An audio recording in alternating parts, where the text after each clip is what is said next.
So, like, the nuns gotta eat, too.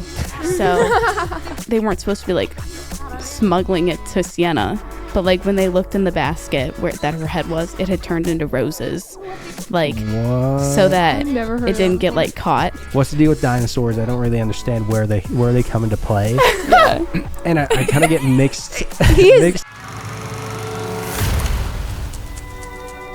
Welcome to the DM Productions podcast. We have our guest, Lucy Joyce. Hello. Awesome. So could you tell us a little bit about your faith journey, maybe your family, and a little bit background there? Introduce yourself. Yeah, sure. Hi, my name is Lucy Joyce. I am 18 years old, and I'm a senior in high school. I've grown up a cradle Catholic, so I was brought right into the Catholic faith right from birth. I really... That's the way to do it. Yeah. Yeah. My parents were super involved in parish life. My dad was a youth minister, and my mom ran a choir and was DRE at our church.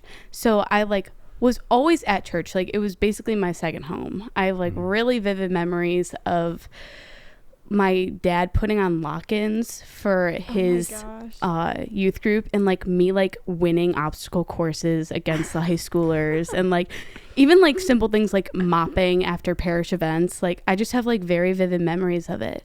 And so I was always very encouraged to explore my faith and participate. I was an altar server. My dad lectured, so we were literally all up on the altar at the same time during Mass. That's and so cute. Yeah, you can see it. You can see it.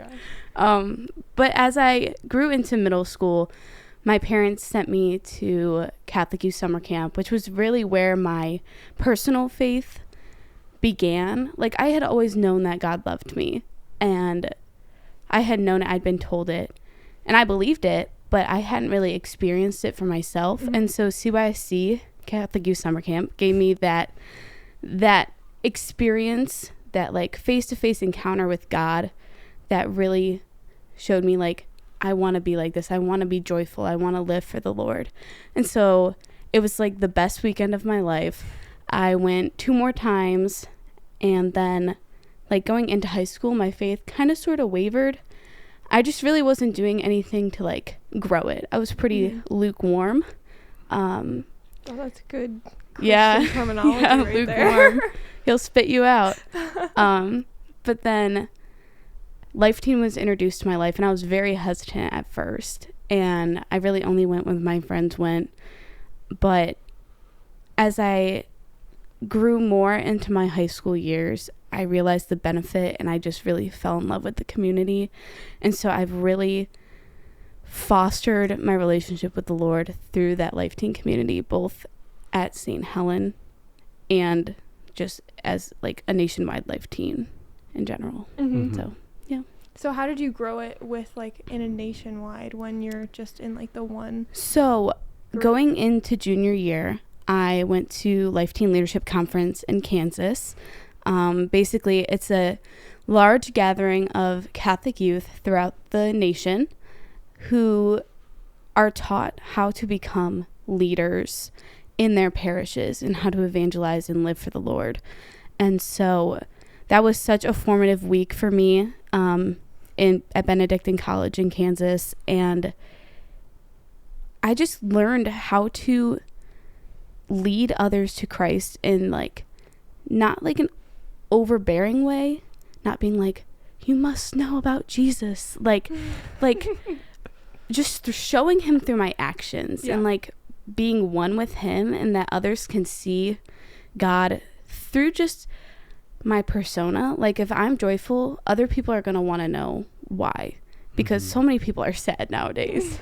Other people want to be happy, and when they see you being happy because you love the Lord and you know who you are in him, then they're going to be drawn to you. Mm-hmm. And so it really just emboldened me to really want to lead, especially at St. Helen Life Team. I really got involved in the program, especially planning retreats, and I was director this past fall retreat. So it really encouraged me to immerse myself in the program. Mm-hmm. So for the director, that's a really, really big job. Can you kind of explain what you did? Yeah. So junior year on retreat team, you have to you help lead small groups on retreat. You help the retreatants really experience the retreat, and you're there to walk with them and encourage them through like questions and just being a figure that they can look up to. As a director, you are more behind the scenes. You really are like emceeing. You're like, hey, this is what we're doing next. You're introducing people, you're praying for them.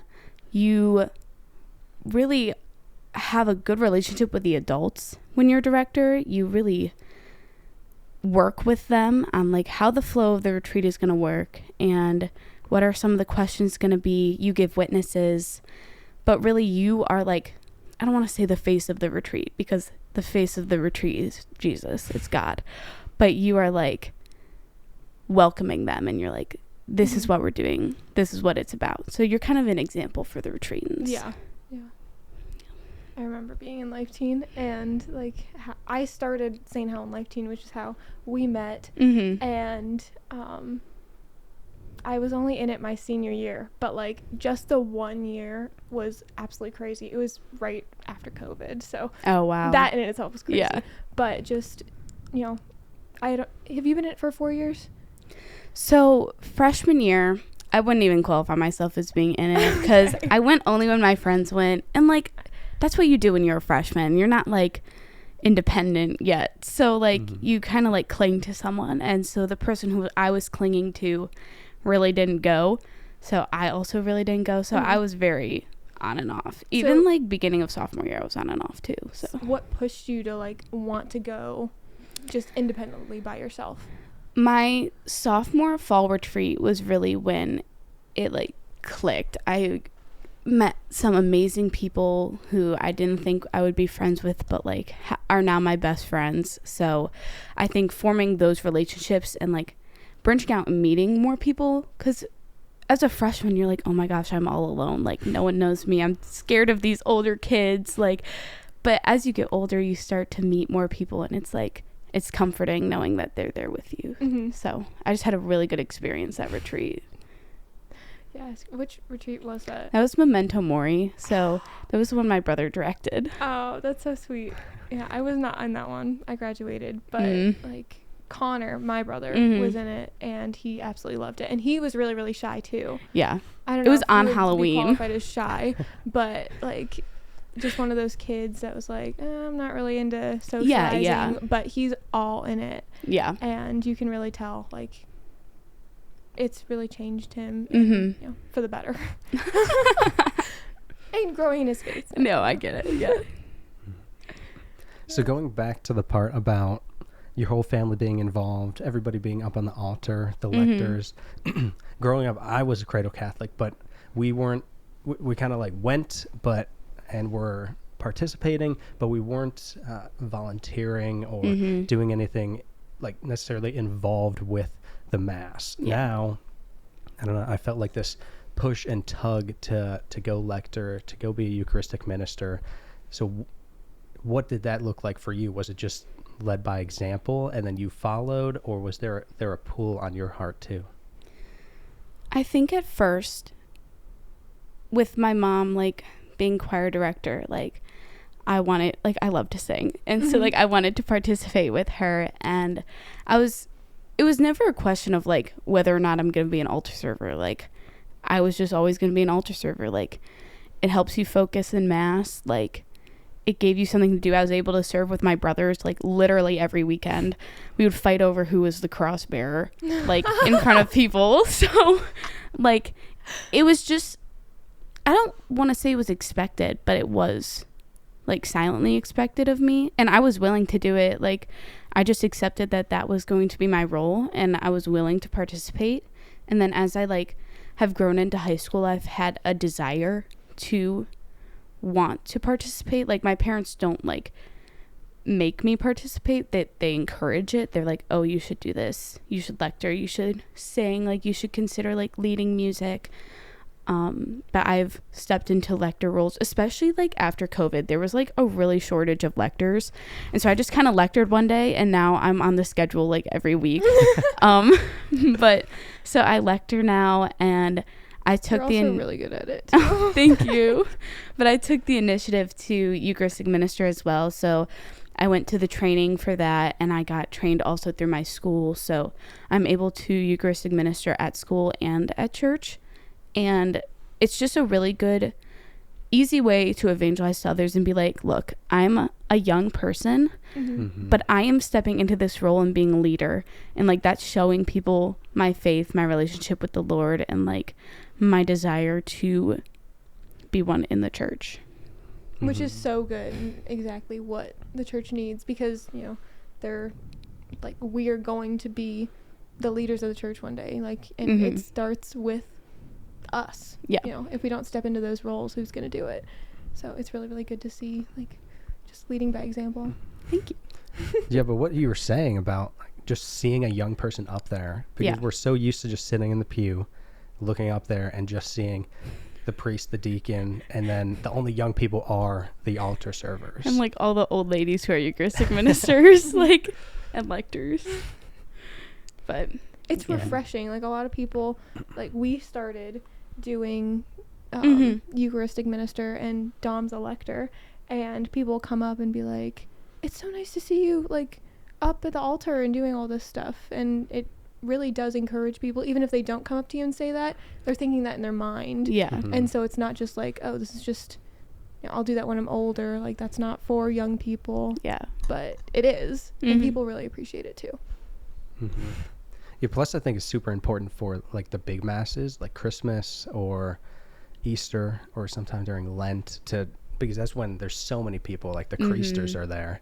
And so you want to make sure that they're seeing the young people, because I mean, if you're just showing up and it's, you know, it's you just going with your family and just going through the motions, you may not really feel any connection or want to go by yourself. But if you see somebody that's like you, young, go up there confident and just loving being there, then it encourages them, and it's like, hey, maybe I'll go back by myself instead of only going on Christmas and Easter. I'm also very easily distracted during Mass, so participating helps me focus. Like, that's why altar serving was great, because you had to follow the Mass, you had to pay attention to when things start and end. And so even though I don't altar serve anymore, like, lecturing, you still have to like pay attention, so it definitely helps in that sense too. That's the I get so nervous every single time, because I sit over by the choir, so that's where the altar servers sit up in front. And so at certain parts, the priest will look, and I'm like, oh gosh, I think I just missed my part. Like, I got to go up there, and that's my worst fear, is like missing the timing. Because the reading is it's easy, like, it's there, but you have to pay attention to the actual timing of everything. So it's been, like you're saying, nice to be able to like pay attention and to really focus on what's going on at each part of the Mass. I just want to add that he brings his notebook to Mass every single time when he's a lector, and he goes through, he's like, okay, check, that already happened. Okay. Right after. It's because in the the little paper that they gave for the lecturing, they use all of the like church lingo and language, which okay, maybe I'll understand it now, but before my first one, I watched a bunch of live streams of the Masses and took notes and wrote down in my own language what happened. Like, the priest says this. That's smart, though. And then these people go up. And it's like, that's smart. The part where they raise their hand and sing. I just felt so, that was so stupid. I just felt so dumb when I was writing that stuff. No, it's good, though, because it shows, like, I mean, you got, like, multiple Masses out of watching those. And, like, it shows that you actually, like, care about what you're doing. And you don't have to be perfect, like, to start doing lecturing. You don't have to be perfect during lecturing either. Well, people are like, oh, I'm not good enough. Like, I'm not good enough for it. Like, and that just is an excuse to not do it. But there's no excuses. None of us are perfect. Exactly. You're never going to be, so just start now. I don't know. What else? I don't know. That was pretty much it for the lecturing thing. I want to know about Italy. Okay. I wanted to go. So I went through my school. We took a pilgrimage to Italy. It was 10 days. We went to Rome, Assisi, Florence, and Milan. And I had been, when I was like going into 7th grade, we went as a family and we did a road trip throughout Italy. My grandparents came too because they cruise all the time and have been to Italy. But like, we focused a lot on like saints and Eucharistic miracles. So like I saw Padre Pio and San Giovanni. I saw like Joseph Cupertino. I saw like the Eucharistic miracle at Lanciano. I think that's the one. I don't know if I know that one. I'm not sure. Names in I general, think that's the can't. one. I'm just trying to remember if that's the right one. Either way. We're like starting to learn a lot more about it because I've been a cradle Catholic my whole life too. Yeah. But it was just like you go to church on Sunday. Yeah. And that's about it. But now that I'm, more independent, I'm seeking to learn more about my faith. And so we're like researching a lot about it. And we so badly want to go to the Holy Land and just travel. Oh my gosh, I want to go to the Holy Land so bad. But probably not the best time to go to the Holy Land with the fighting. But besides that, I would love to go to the Holy Land as well. But back to Italy. So we started in Rome and we went to like the 4 major basilicas. So we went to the Vatican. We saw like St. Peter's. We saw the Vatican Museum, which is like, they've got some serious artwork in there. So I recommend that if you like art. But like I walked into like St. Peter's Basilica and like just like the grandeur, like how like huge it is and like gold. You're like, oh my gosh. Like I was like moved to tears. Like it was definitely like an awe and wonder moment. Like they had just had mass in like one of like the sides of the church and like there was incense still in the air and like there's like light rays like that are like caught the incense and you can like see them coming through the window and it was just like the coolest like image and I just like hold it in my mind because it's so pretty. But like I prayed like in front of JP2 there and like it was just a beautiful experience. And we saw like the Holy Staircase, which is where Jesus supposedly climbed to meet Pilate, and so you traditionally climb up the stairs on your knees and like there's little spots that you can see the blood of Christ. Oh my gosh, they think it is. I don't know. I'm trusting the church. But after that we went to Assisi and Assisi was my favorite. If you ever go to Italy, go to Assisi. It like I want to move there so bad. It's so peaceful and beautiful. It's on like it's a little village just like up on a hill. And I saw St. Clare, her basilica and her body. I saw St. Francis's basilica. And there's like this like I saw Blessed Carlo Acutis. Super cool. He like looks alive in like his tomb. It's wild. It's wild. But then on the top of Assisi there's like a fortress and you can like hike up to it and you look out and it's just like Italian countryside and it's like so crazy. The most peaceful experience I've ever had. And then we went to Florence, which is more like metropolitan but not like a big city. It's not like Milan. I would equate more to like New York in a way. Florence is a city but it's not like what we deem as cities, like with skyscrapers and things like that. And we went to the Corpus Christi Mass at the big Duomo, the big church in the center of the city.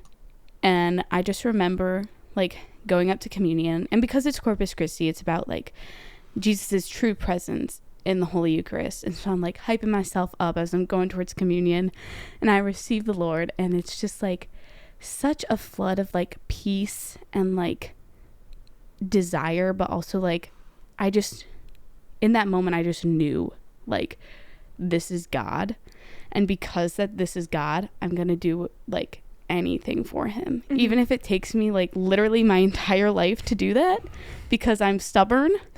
I'm still going to end up doing his will no matter what it is. So that was like the craziest experience. I needed an exalt after it. Like it was so good.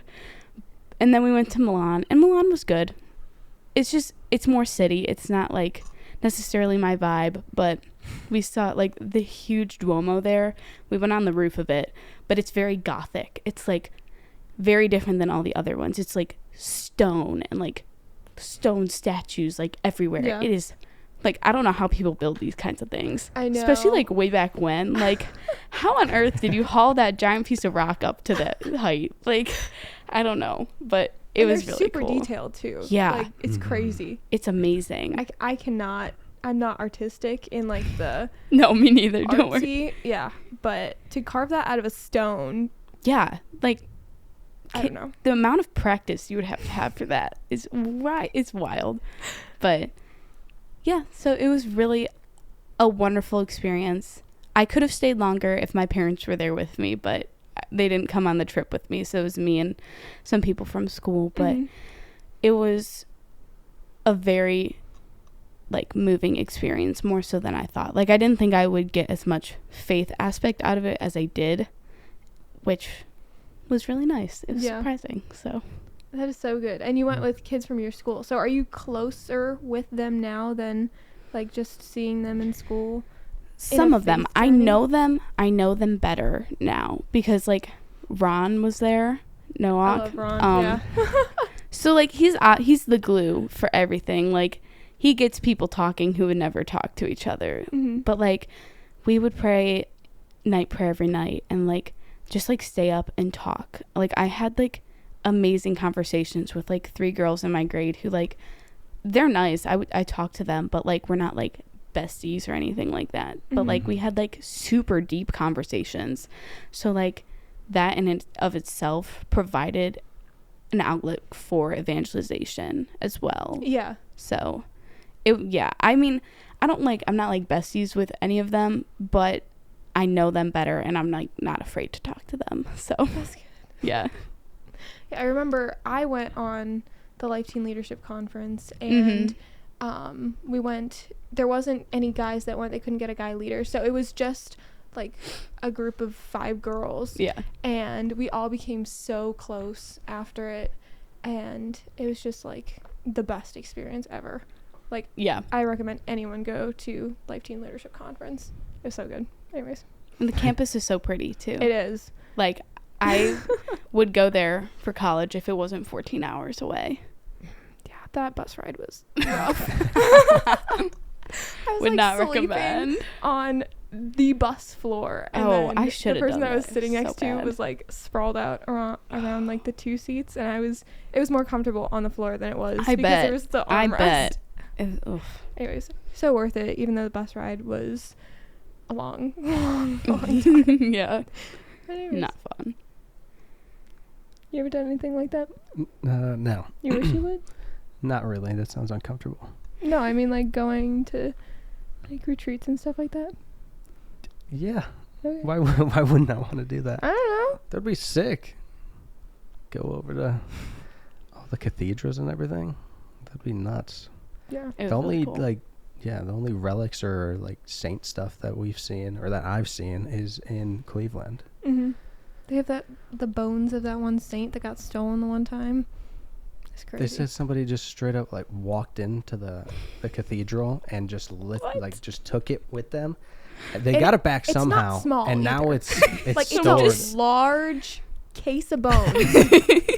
I've not heard about this. It's crazy. That's wild. No, you see, like, when I went the first time with my family to Italy, we went to Siena, and that's how I chose St. Catherine of Siena as my confirmation saint. But you go to a church, and so the story is, like, she died in Rome, and they wanted her body in Siena, where she was, like, born and raised, but they also wanted it in Rome. So they're like, okay, Siena, you can have her head and her thumb. And so they, like, took her head back to Siena. So And, like, uncomfortable. when a guard, like, because they weren't supposed to be, like, smuggling it to Siena, but, like, when they looked in the basket where that her head was, it had turned into roses, like, What? so that I never heard it of that didn't get, before. like, caught. But so we went to this church, and yeah, we saw, like, her head, and it's not, like, incorruptible. It's like bone Yeah, that's what's with, in like, Cleveland too. habit on, like the habit. Mhm. Yeah, it was weird, but Catholicism is interesting. crazy. Yeah, for real. You know, imagine just like you're a normal person, never heard of Catholicism before, and you go into this church and there's like a bunch of bones everywhere. Like, I'd be what is this? It's crazy. It's cool though, like learning about the saints. Yeah. It's super cool. Anyways, very Mm-hmm. off topic, but Oh well. if you didn't grow up in it, you think you're insane. I feel like a lot of that for the Catholic Church. If you don't like dive into it and you don't like do the research or like haven't been taught or learn about it, if you don't like seek it out in those ways, it's gonna seem weird. Mm-hmm. But once you like dive into the into the tradition, into the truth, like it's gonna be revealed. Yeah. So And we've grown a lot in our faith since diving into it a lot. yeah. Yeah, because a lot of people want to go just based off like the surface stuff, but as soon as you see the surface thing, you're like, okay, I'm not quite sure what the heck's going on with that. But then you dive into the reasoning, and then still you may have to go like deeper and deeper to actually understand, like, why is that even the teaching? Like, that doesn't make any sense. Or when you're trying to argue like morals between different things, and you're like, I'm getting the same end, but like I got there a different way. So it's it's I don't know. That's why the Catholic faith is so cool to me, because there's never been something where I've tried to go do research on and then not gotten an answer. Yeah, Or you like will a find the reasonable answer. answer. Yeah. A lot of things I feel like they kind of just beat around the bush, or like, like you don't ask about that thing. But if you do the research and look into it, it's like, oh yeah, that's got an answer too, and so does that one and that one. Because I ask a ton of questions. It's like I just got to know. Yeah. I just got to know. That's what I love about you. It's really good because I'm just like, okay, I'll just go with it. Yeah, the but Catholic you want to know everything, which is really good. Because I got to understand it to be able to then be confident about it. Yeah, and the Catholic faith is very clear on its teaching. It's very direct. Like, it doesn't like sugarcoat it. Yeah. Like, it tells you. And it's the same. Like, Yes, it's so Very consistent. Everywhere. Yeah. Yeah. where if you go to like different religions, like you could be getting preached about this thing over here and that thing and this thing, but then if you could go to mass in a language you don't even understand, and then It's the same. you could follow along. It's still Jesus. Yeah. It's crazy. It's amazing. It's so good. Yeah.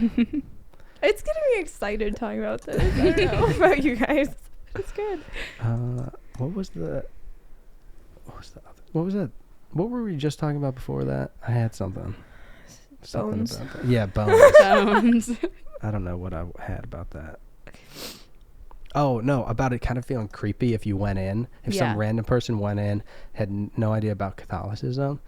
Because we were in a church in Arizona, and they have a bunch of Latin on the wall, and then they have these huge paintings, which are, they're not just like regular paintings. They look kind of like, I don't know if they're necessarily icons. They're similar to icons. It's not like a realistic painting. It's more of like a 2D, like kind of figure-esque. It doesn't look realistic at all. But anyways, I don't know how to describe it. Could we like put a picture of what we're talking about on the screen? I guess. Okay. And so like those, I'm just sitting there, and you know, it kind of feels like, oh, this is a little weird. Like, what's going on? And because they were also wearing black, because it was All Souls Day. The All Souls Day, It's and crazy. They were. so it looked really cool. But then they got the incense and the music, and so I'm just kind of like, this feels weird, and then it's like, this is a little odd. So then I talked to my spiritual director about it, and basically just, I don't know, I came to the conclusion by myself that since it's the church established by Jesus, like it's supposed to be kind of like take you back in time. So like you come in from the outside world, and then boom, you're like, whoa, this is kind of like medieval or way before that. So I don't know. Well, and the church also, like, the mass stays the same everywhere, but the cultural, like, interpretation of it can change. Like, the structure is still the same, but like, if you look at like masses in like Africa, like there's dancing, there's like, I don't want to say like party, but it's like there's dancing, like, and like singing, and like I feel like we have a very narrow view of the Mass. In America, we're not like exposed to the other cultural traditions like that you see in different countries. But like if you go like to a different country, the Mass in itself is the same, but the interpretation of it could be different. Yeah. I've never been to Africa. Me neither. But we learned about it in school, so. That's cool. Well, because, like, in the Mass, there's certain things that have to stay. And there's certain things that can be different. So, like, some things could be more, like, participatory, where, like, the congregation has more of a, like, part in it. And there's other things that, like, couldn't. I don't know if you understand what I'm trying to say. I don't know. But I mean, the way that look I'm up, thinking like, about... some... Yeah, videos of different masses in different countries. Like, what I'm thinking of is, like, back in the day, they had, you know, huge organs all the time in Mass and, like, a huge choir. And now, like, at St. Helens, for example, they have, like, the Life Teen Band. And it's more of, like, a, you know, you have a piano and a guitar and, like, a drum set in there. It's not, like, a full-blown, like, light show concert that you get at, like, a Protestant church or something like that. But it is more of, like... I don't want to say modern, but it's reaching a different audience. Not in like that sounds weird. I might take that back, because the Mass, it's not like it's not reaching. It's not audience. The Mass isn't for us. It's for worshiping God. If you're like, oh, I want to go to Mass and get something out of it, that's not the wrong reasons. Yeah, that's not the why you should be there. You should be there to glorify God and to receive Him. But changing it to different age groups can encourage participation. Like if you think about children's liturgies, they take the kids out and like explain the gospel to them and the readings, and they don't have to sit through the homily necessarily. But like it allows them to understand the Mass in a different way. So like the ways that you change like music and things like that can encourage more participation. As long as it's not like, you know, taking away from the Mass. And it's like they're there to glorify God. And it's not about, oh yeah, like we're there for the band. Like it's so cool. Like that's the only reason why we're here. That's not good. But if it gets more people involved, especially young people that are like, I don't really want to listen to a bunch of like old church songs. Like it's just not, the vibes aren't there. I don't know, but like when you listen to, you know, worship music, you know, it just gets in the feels. It does. I can't deny it. I can't deny it. But it does. I don't know where I was going with that. But anyways. But yeah, you see the differences in the children's stuff, and then also just in the 8:30, like older people are going to be going to the earlier one versus the one at 5 o'clock, where they switch it up. Like they have choir in 8:30. For Life Teen. You know. There's certain things you can and can't do when it comes to like the liturgy and it taking away, but like there is an aspect you were saying about how like you shouldn't come just for the band, and you shouldn't. But if that gets people to Mass, they're at Mass, like they're witnessing Jesus come. Like that might not be for the right reasons, but they're there. As long as like the band itself isn't like, I'm gonna take away from like the Mass, like the intentions have to be like to glorify God. But if some people come because they're like, oh, I like the band, they get to Mass, like they still come. Like I'm that's thinking the important part of Life Teen and how like they get you in like the first day with like, oh, we have a fun night, like we have all these games and stuff like that, we have food, and then they're like, okay, we're gonna do small group and like talk about your feelings and all this stuff and pray with you. And it's like, if you would have just came off with like, we're gonna get real deep into your like life story here, but you know, they don't do that. They're like, we come for fellowship and all this stuff, and then they stay because they love everybody there. And it like, it's just, you know, it, I don't know, it's good. It's really good. But yeah. So going more on the, or still on the same train with the retreats and stuff, this necessarily wasn't really a retreat, I would say, but could you talk about the Eucharistic Revival Mass in Cleveland? So this year, as you probably know, is like the year of Eucharistic Revival within the church. And so I am part of the Diocesan Youth Advisory Council in Cleveland. So I meet basically once a month with a group of teenagers from across the diocese within the different counties who go to different schools. Some go to Catholic schools, some go to public. And we talk about what we feel the church needs to do for the young people. What are our concerns with the young people today? How can the church like help them work through them? So like my big thing is like social media and like the negative effects of it, like all the anxiety and depression that comes with it. A lot of people from older generations brush it off and are like, just delete it, like it's fine, you'll be fine. But like there's clearly damage, and we need to work and teach young people how to regulate and how to like find good resources on that social media, because it's not going away, like it not in the foreseeable future. So like we have to teach good like usage and good strategies, and also like it takes away from your identity as well when you like are like, oh my gosh, I need so many likes to be like popular, like people, I need to see the likes, I need to get the validation to know that I'm a good person. Like that, your identity is completely in the wrong place. You need, if your identity is in Jesus Christ, then that's not gonna happen. That's not gonna be an issue. And so like that's the thing that I bring up at the meetings. But we meet once a month. It's really fun. Like last meeting was our Christmas meeting, and we played laser tag the whole time, and it was so fun. But so we planned this thing for all of the Catholic schools in the diocese were invited. It was the Eucharistic Revival, and basically being on the youth council, I went in early. I read the second reading at Mass in front of 3,000 people. That's crazy. A lot of, so I know my school, we brought the entire student body. Some people only brought like one class.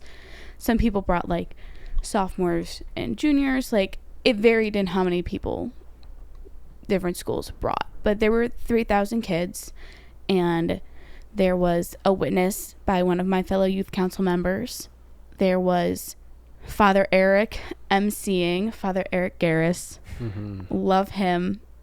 And Father Damien was there too. So, I mean, you have an iconic duo right off the bat. But Damascus Worship was there singing. And then we had Mass with the bishop, and it was just like giant. Like it was a big Mass. But for myself, like it wasn't really anything new, because like I've been exposed to that kind of thing. I've gone to COIC 3 times. I've been to Life Teen Leadership Conference. I go to retreats at least twice a year. I'm constantly in Life Teen. But if you think about the amount of people, even within the Catholic schools, who do not have that faith base, who have never experienced something of that size, where like here's a person my age sharing their story in the faith. Here's this priest who's actually pretty funny. Like here's like all of us worshiping together. Here's a really cool band singing praises to God. Like it was like there's no good way to describe it, because like I've encountered it, but like if you think from the perspective of someone who's never gone to that, it would probably be mind-blowing if they paid attention.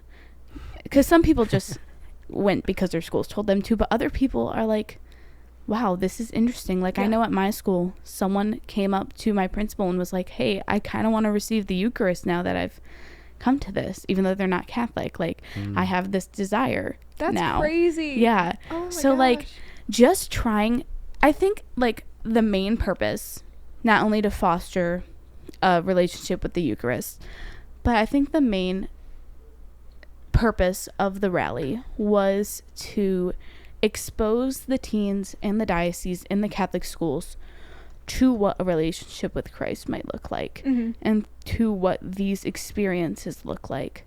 Because like I said, like it wasn't really anything new to me, but like it was probably crazy for a bunch of the people who went, like to see that many people all like worshiping the Lord. Mm-hmm. And I was lucky to be on the youth council, so I was like in the front row. So like that was really cool, and I got to have lunch with the bishop after.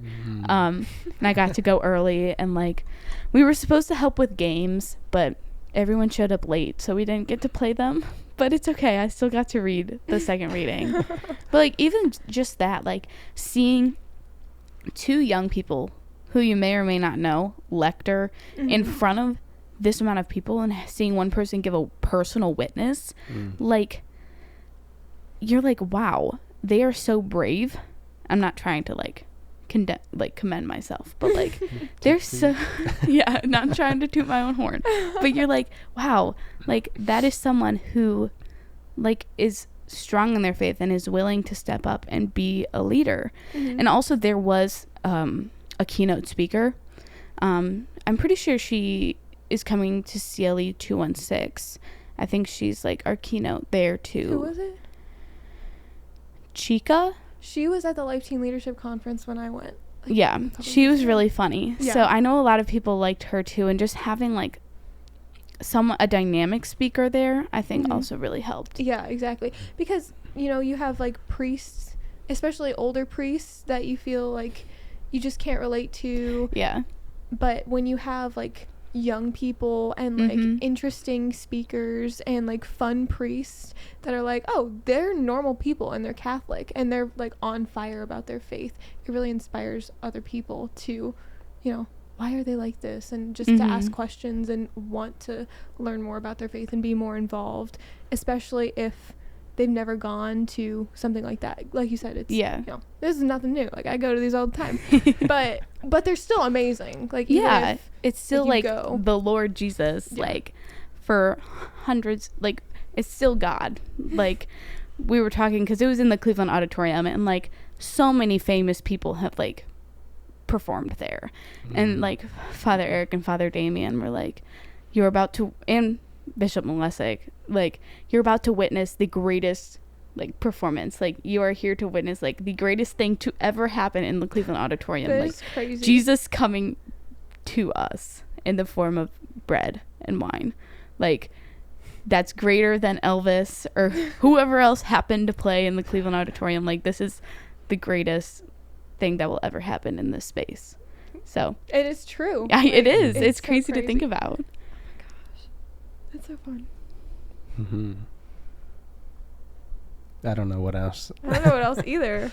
What so you said there were some games and stuff. I also saw a screen. There were like big screens. What did the actual experience look like, other than just like? Okay, so yeah, there was like the big stage, and like the band was on one side. Like, there was like the main altar on the stage, and then there was like a podium to speak from.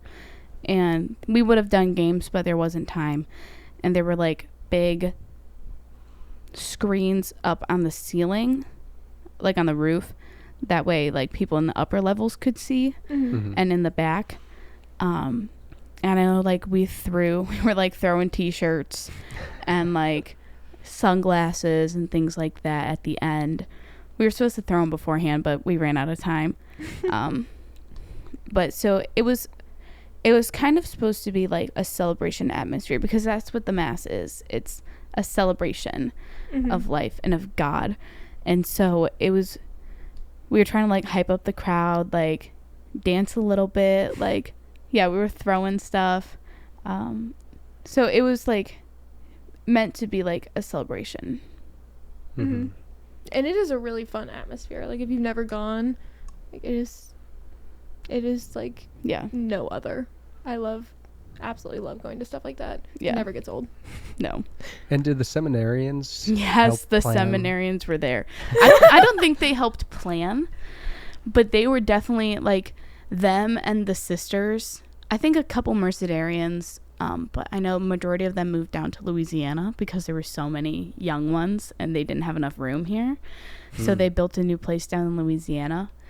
But a lot of the seminarians and some sisters were like greeting people, like getting everyone excited as they came in, like high-fiving. And then like they were all participants in Mass too. So there were like some who were up on the stage, some who were like sitting in like their own giant section, but like it was like literally all of the seminarians in Cleveland. I think there were a lot of them too. Jeez. Like, yeah, so they were definitely participants. They helped hype everyone up, but also like were part of mass.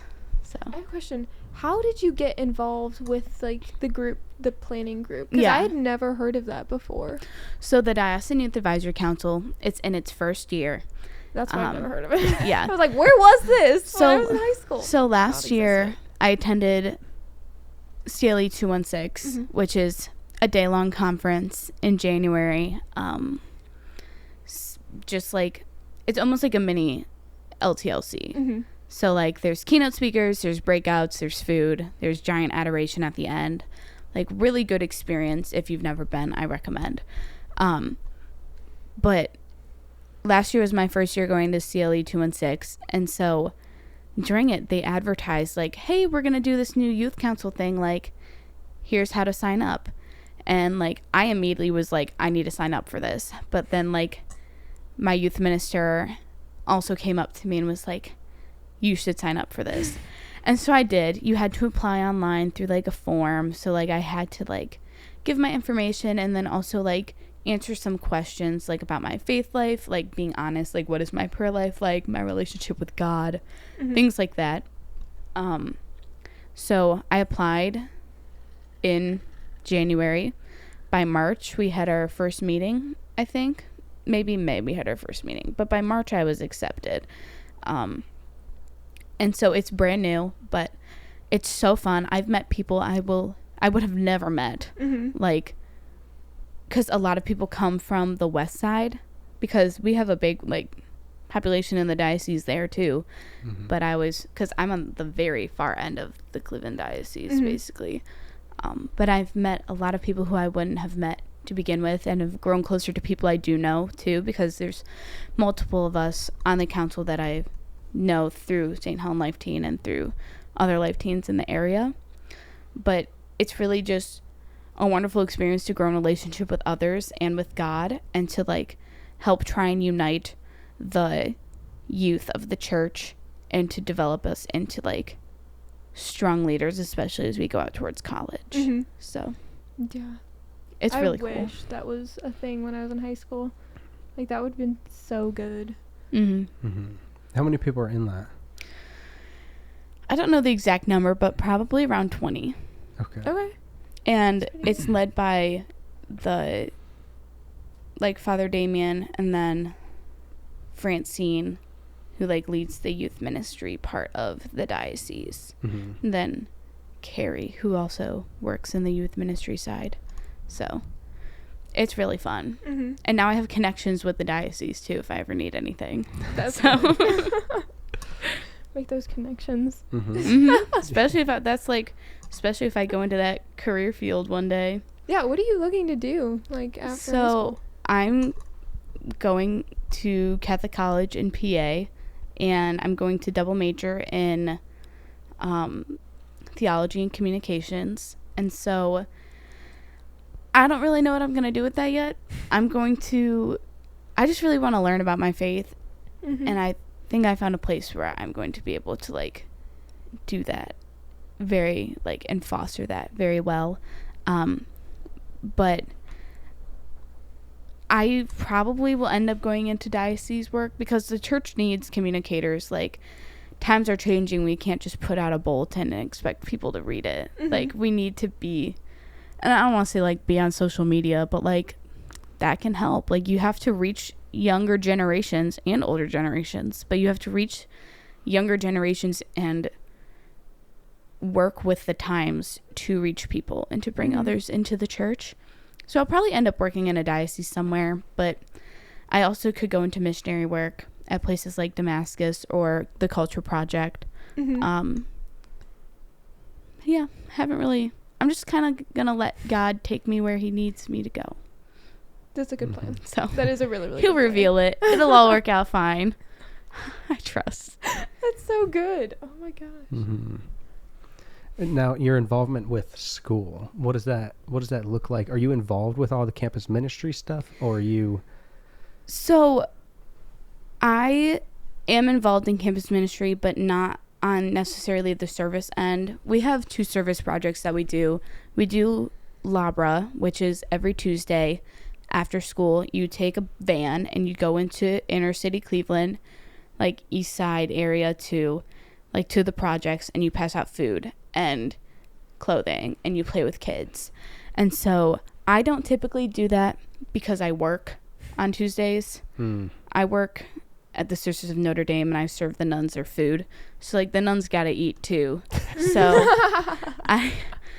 I work on Tuesdays, but we do that outreach. And then also on some Thursdays, like once a month, we do this thing called L'Arche, which is, like, it's all over the country, but it's homes for adults with disabilities. And so we go and we, like, I've gone once, and it was on my birthday last year, but we, like, make crafts and then we eat with them. And it's just so beautiful because it's only, like, for juniors and seniors too, because it's adults with disabilities, and it's just a really beautiful experience. So I'm not really as involved in that aspect, but I do. So our school, we have, like, mass every Tuesday during our lion time, which is, like, a free period for 30 minutes. And then we have adoration and reconciliation every Thursday. So I make sure I go to both of those every week. And I Eucharistic minister and lector most of the time each Tuesday mass.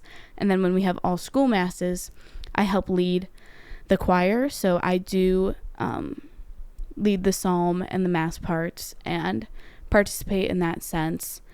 You killed it. I was there. Thank you. You did so good. You have such a pretty voice. Thank you. I'm for real. Like, it's so good. Thank you. But at school, that's really the most of my campus ministry involvement. But I also have a club with one of my coworkers who's also my school friend. We do a pen pal club with the Sisters of Notre Dame. So the students of my school, we write letters, and you each have a pen pal who's a sister, and you write back and forth, because I think a lot of people view nuns as old ladies who don't do anything, which is not, like, I'm not trying to, like, bag on people here, but, like, that's what some people think if you haven't had exposure to, like, religious life. Like, working in the convent, I see, like, even though, yes, they're old, like, I see their, like, love for the Lord and their joy. And it's not like they sit around and do nothing. They work in schools. Some of them are, like, lawyers. Like, that's crazy. They work. Like, I would never have thought of that. Yeah. They work. They don't just, like, sit around. The Sisters of Notre Dame are very, like, outreach. So I know, like, I had multiple nuns as teachers in middle school. And so I get to see the joy that they have in their life. And so I want to bring that to the students at my school and, like, have them experience that through their writings. And also, some of the sisters, I mean, teenagers these days aren't always the best, but teenagers any day in history were not always the best. And so, like, just trying to break the stereotypes of both, that, like, oh, all teenagers are, like, snotty and, like, do whatever they want. Like, trying to break the stereotype of that and of religious life, and just, like, that we can all work together, and that, like, all of us are people, and all of us are children of God. Like, so I run that club too. That is so cool. Oh my gosh, I've never heard of that before. That is amazing. Yeah. So, but that's really my involvement at school. Really, at school, though, it's more of just personal evangelization that I have to do. So I just, like, being kind to people, not, like, and yes, I gossip. Everyone does. Sometimes I can't help it. Like, I sin. I'm not perfect. Shocker. I mean, you wouldn't have guessed. I wouldn't have. But just, like, I lost my train of thought for a sec. Gossiping. Oh yeah, yes. Like, not encouraging gossip, and, like, not, like trying to my evangelization is basically just trying to accept people and be kind to them and be loving and just set an example in my words especially, but also in my actions and in my demeanor. Just subtle evangelization, like even like wearing jewelry or t-shirts that like are Catholic or like evoke like the Catholic Christian values can go a long way and show people like who you are. So just like subtle evangelization like that is really... Is your necklace a monstrance? It is. Oh my gosh. I like just noticed that, but that is so cute. I got it for Christmas last year. It was like the only thing on my Christmas list. I was like, please buy me this. So I took it to Italy with me and like touched it to like Blessed Carlo Acutis, his tomb and things like that. So is it like considered a third relic? I don't know. Probably the most distant one that you can get because it didn't actually still like, counts. I know counts. it still counts, but so it's it is a monstrance. So like even little things like that, like, and like to some people it might look like a sun, but if you're Catholic, you're like, oh, that's a monstrance. Like, and if people ask me like, yeah, it's this, like, and I can explain what that means because some people don't know what a monstrance is. Exactly. So like, even like it's not all up in your face either. Yeah. It's like, oh, I actually just Subtle. I like that design. I think it's really cool. But you like, oh yeah, this is part of my faith. And then it just piques their interest and it opens the gateway to conversation. Yeah. And if not conversation, then it at least plants a seed. And that's what actions do too. Like by being kind to people, it plants seeds. Like, I wonder why she's that nice. I wonder why she does this, why she's happy all the time. And like they start to wonder like, what does she have that I don't? And so like just subtle evangelization like that can go a long way. That is so good. I know there's like, I'm thinking of somebody that wasn't Catholic and they became Catholic because some of their family members were like, you know, happy all the time. They were really involved in their faith. And so they were like, they're happy all the time. Like, what is different? And it was their faith. And that's what led them to become Catholic. Yeah. So, yeah. What about Kairos?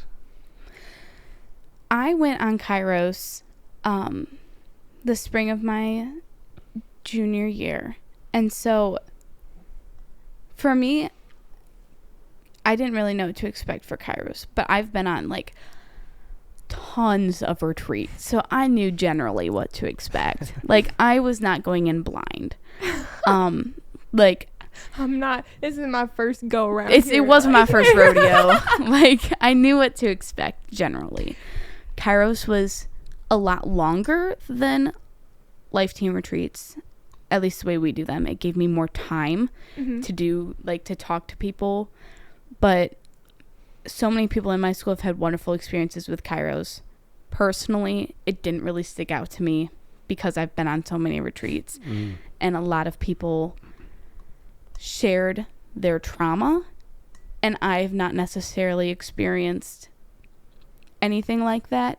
So it was hard for me to relate, but it definitely gave me the one like really good thing I took away from it was like I am super blessed like to be in the family that I'm in, to have the faith that I have, to know who I am in the Lord. Like it gave me a sense of gratitude, and also like opened my eyes to like, wow, these people deal with a lot of stuff, like, and you wouldn't necessarily know that from the outside, especially at school. A lot of people like try and hide stuff for like obvious reasons. Like you don't want people seeing you as weak or anything like that.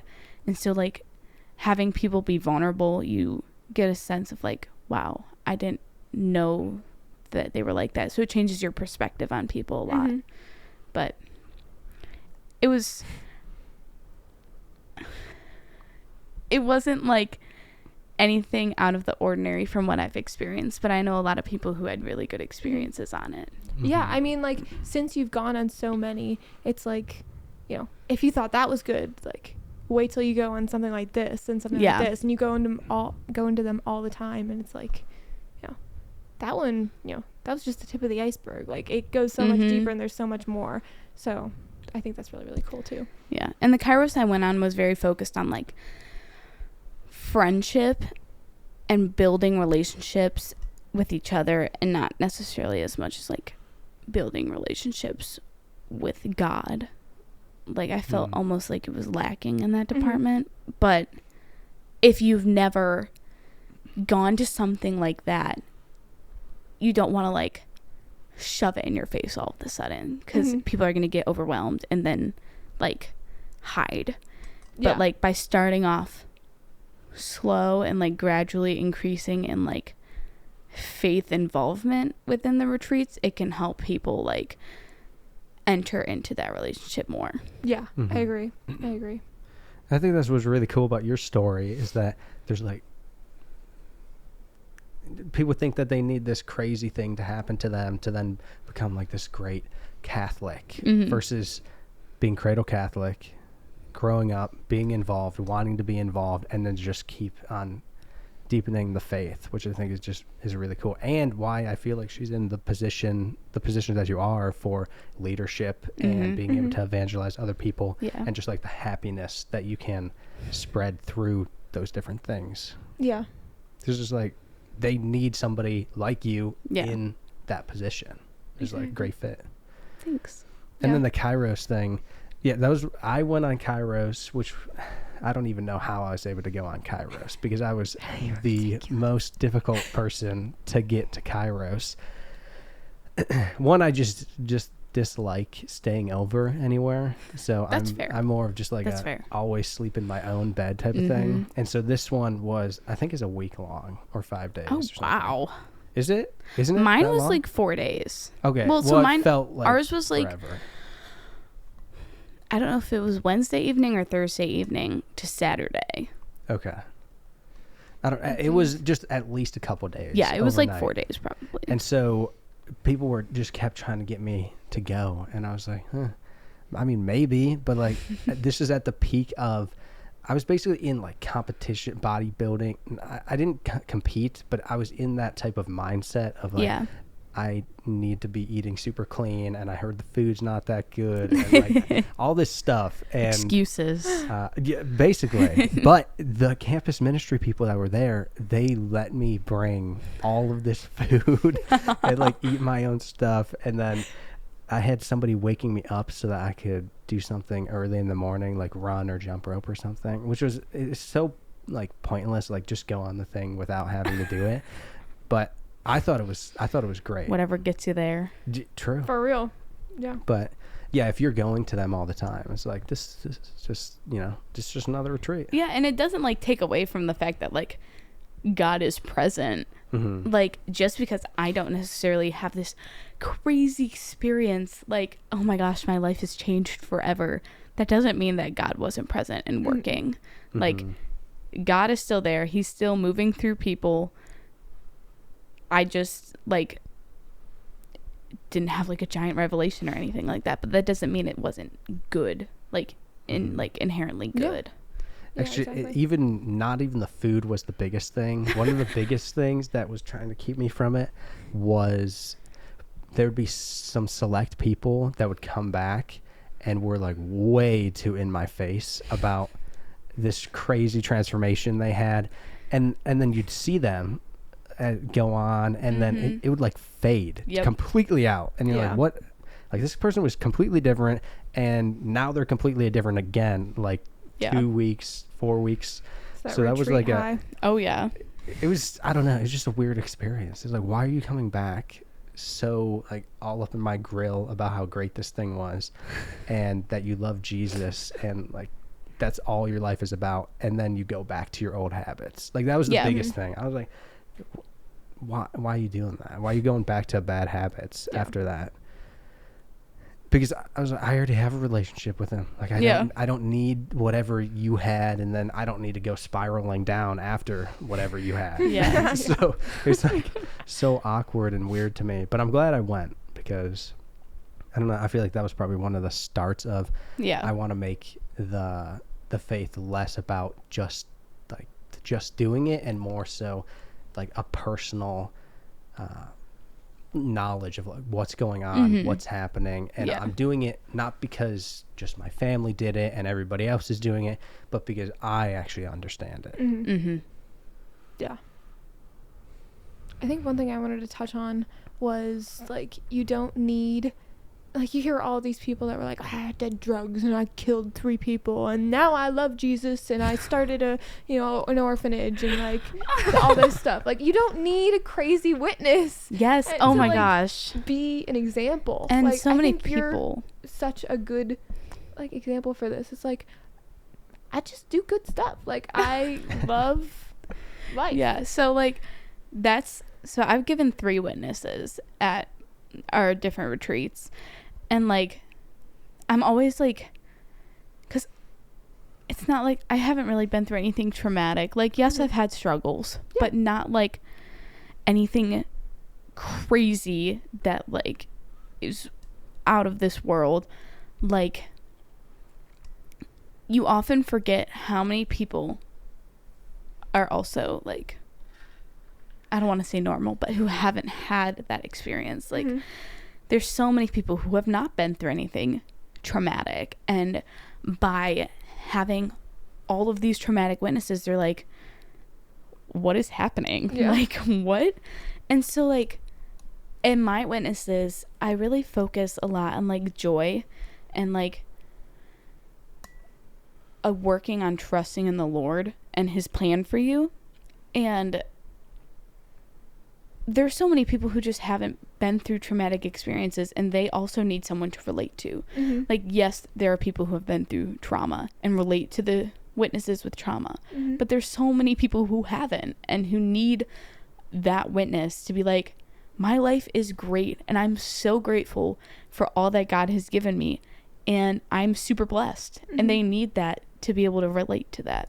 So yeah, you don't have to have gone through anything traumatic in order to give a witness. Like, give a witness, or I to definitely be one with the that Lord. A lot when I was in Life Teen, and just like hearing talks on YouTube, like, you don't need that. It's okay. Like, and if you have gone through something traumatic, by all means, like, that's okay. Like, you can still like form a relationship with the Lord, but you don't need that in order to be one with God or to share your story. Because you hear a lot of people with like crazy God-like moments, and some people don't have that, and it doesn't mean that they don't have a relationship with God at all. I don't know. I just thought that I'd add that because like, you're a really, really a good example for that. Thank you. Yeah. Going back to the social media stuff, and you talking about, it's not going away. We need it to be implemented or somehow meshed together with what we're doing in the Catholic Church and faith life in general. What types of things can people be doing for that? Not necessarily from the church side, but more so from like a teenager perspective. Yeah. So setting limits on your apps, on how long you use them. Like, don't nudge me. I felt that. The addictions in itself, like, with social media, like, in order to like work on anything, you have to be able to remove yourself from like the addiction. And so like, even just like gradually working your way down through screen time. Like, I have mine set for an hour, and I literally every day hit ignore limit and keep going. LOL. So I can't say that I'm the best example. This is just what I've observed. Like, you have to, like, even if you don't necessarily change, you have to be aware of how much you are using that social media and how it's taking away the presence in your life. Like, instead of just being present in the moment, you are like constantly like thinking about the social media or like checking it just because you're bored and your fingers want to do something. Like, you just have to be aware of how much you're using it. And then I know for me, I follow a lot of Catholic like people on Instagram. Like, I follow Blessed Is She, which is I love that Catholic account. women. Like, they have an app too. I have the app as well. But just finding good Catholic resources, like, on especially like Instagram can be good if you look for the right stuff. Yeah. So by following the Catholic resources, like, And even like just having it occasionally pop up on your feed, you're reminded like, oh yeah, I'm Catholic. I need to like maybe pray, or like, oh, I should read this little short reflection. Like, it's just the exposure to it, having at least like some content coming in that is Catholic. Even if you ignore it, it's still there and you see it and you're like, oh yeah. So for me, that's like my biggest suggestion that's like reasonable. Follow some Catholic people and like don't necessarily ignore it when it comes up. Oh my gosh, that reminds me. Like, I'll be scrolling on TikTok and I'm like just scrolling and scrolling, and then I'll see something religious pop up and I'll like listen to it for a second and I'll scroll past and I'm like, oh, I feel bad. So I scroll past and like it. And anyways, do you do that? I'm not the only one. Yeah, I'm not the only one. I do too. I think that's just good in general because you're training the feed. You're like, even though I may not be watching this right now because I'm just trying to get some funny content. It's like, okay, let's just like this thing and then I can scroll past. But that way you're still getting them. Yeah. Because that was how I was training the feed like 2 years ago when I was really trying to deepen my faith. Was just like, okay, I'm going to start liking these, going to start following these people. Not really going to pay attention too much right now. But I'm just going to start training the feed so that it just keeps on pumping that content towards me, and now it's all over. And I still do that sometimes, but it's mostly paying attention to it. The more you actually get good content. It's not like just because it's Catholic and Christian it sucks. Like, there are some good things. You just have to really, really look for it. So, which is unfortunate, but like, it's there. Yeah. Because when you first start looking for stuff, especially in music, you get like the basic surface level, and you're like, oh, this is all right.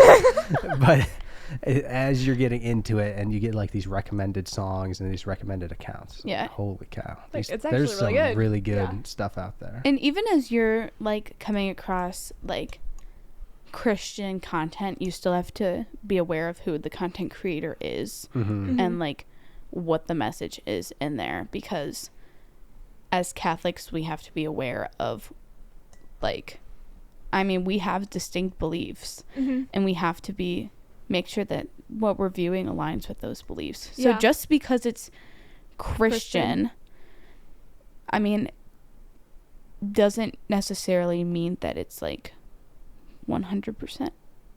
Yeah, good. I agree. Do you know what I'm trying to it's say? a good step, I know. though. Yes, it's a good step, but you do have to be careful about what the content itself is and make sure that it aligns with our beliefs. Yeah, because I know some Christian influencers, that's like a weird thing to say, that I follow, they'll like say something that I'm like, that's like kind of weird that they say that. Like, that's not really in line with the Catholic faith. But then I'm like, oh, they're just Christian, so, you know, maybe they haven't been taught this or whatever. But I know that that's not part of the Catholic faith.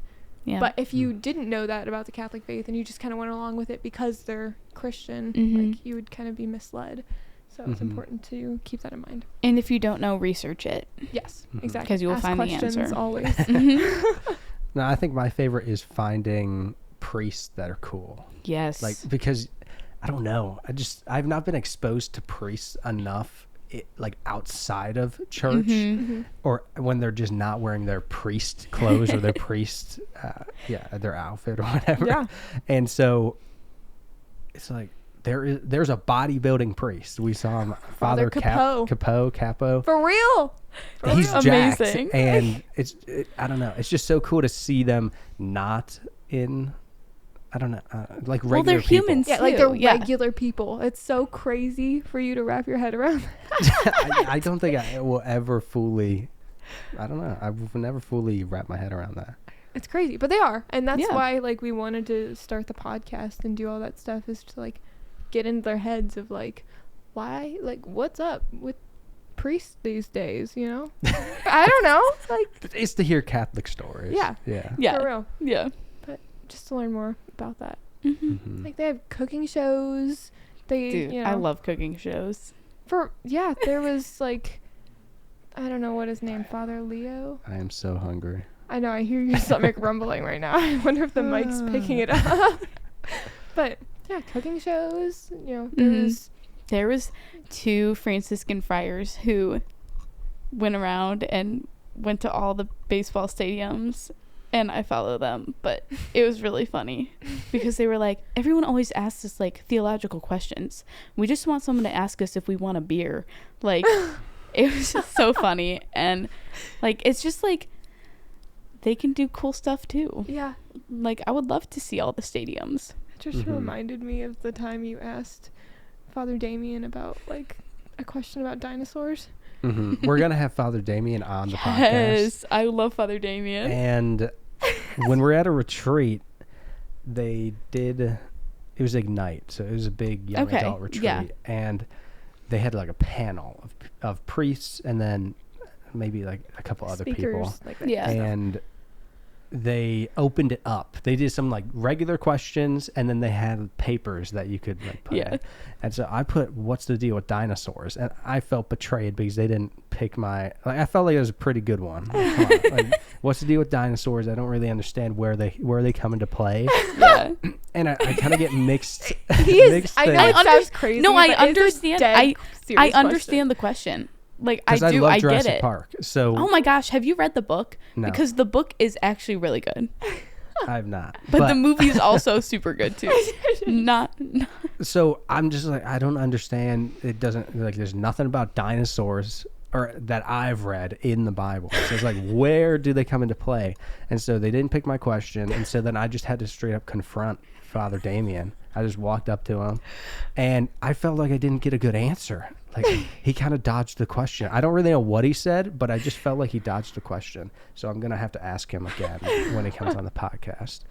Oh my gosh. But I don't think dinosaurs are real anymore. So that's another topic. Anyways, like talking about stuff like that to priests is like crazy. You can talk to them about that kind of stuff too. Anyways. He's dead serious about that question. No, I'm not even joking. No, I get it. I get it. I completely understand too. It's a rabbit hole. It is.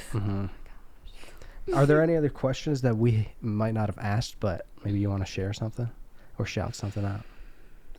I don't think there's anything else I need to touch on, but just remember that like your actions and your words can uplift the kingdom of God. Like every morning I pray that my thoughts, actions, and words like can model the kingdom and that I can just evangelize through my joy. Like you don't have to like be some big giant like holy figure in order to cause evangelization. Just by living your life for the Lord, being joyful, like knowing your identity in him, wearing Catholic stuff, like simple things can help plant seeds in people and draw them closer to the Lord. Sorry, his stomach was grumbling. That was beautiful. Thank you. His stomach is so much like grumbling noises. Anyways, Yeah, that's what I was gonna say. that's really good. I wanted to be so serious and I just hear it from like the corner of my ear. Okay, we're gonna have lunch after this. But yeah, awesome. Thanks for coming on. You're welcome. thank you. It Anytime. was so good. Thank you so much. This was fun. I didn't know what to expect, but I like it. I like it too. I feel like cool. we were nervous coming into it, but like this is the first episode, so Oh my gosh. yeah. I'm the debut. Wow. Cool. Yeah, no, this was fun. I like it.